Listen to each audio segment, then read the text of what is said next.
Mr. S.P. Tulsian as well. Good morning, sir. What's the big trading bet that you have for us, the long-term bet? Lata, today I'm recommending LEEL Electricals. The old name was Lloyd Electrical and Engineering, and we all know that the company has sold its AC business or consumer durable business to Havells for 1,550 crore. And 50 crore obviously guys gone to their other associate company, that is Fedus Lloyd.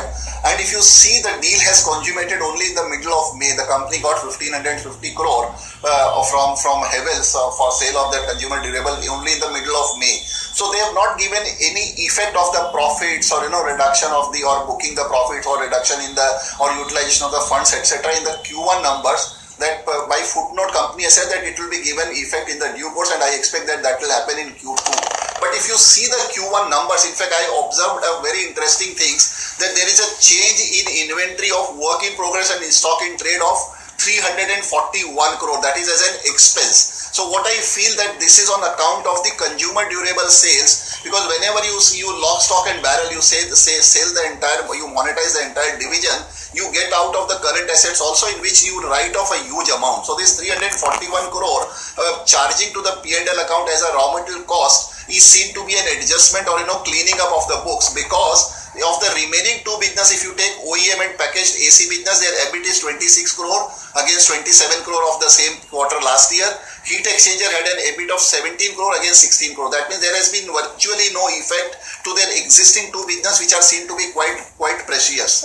And if you see going forward, the company has a working capital loan of about 750 crore to 800 crore. Of this 1550 crore, 100 crore has been paid by the company as special dividend.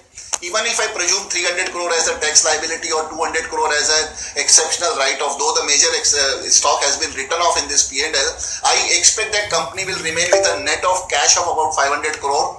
Book value will rise to about 350 crore. Company should be able to post an EPS of 20 rupees going forward on a consistent basis on the reduced level, that is after hiving of the consumer durable business. So taking all this into a consideration, I think market is not paying now any attention to all these things. Share available at a P multiple of maybe 8, 8.5, price to book of 0.5, and taking all this into consideration, share ruling at about 178 can move to a level of 215 in next 6 months or so, while it has a long-term prospects as well if someone holds for a couple of years this stock in his portfolio. Okay, Mr. Tulsian, thanks a lot for that stock idea. In pre-open, of course, that stock is up about 6%, but that's LEEL Electricals, erstwhile Lloyd Electricals. Udin Mukherjee is also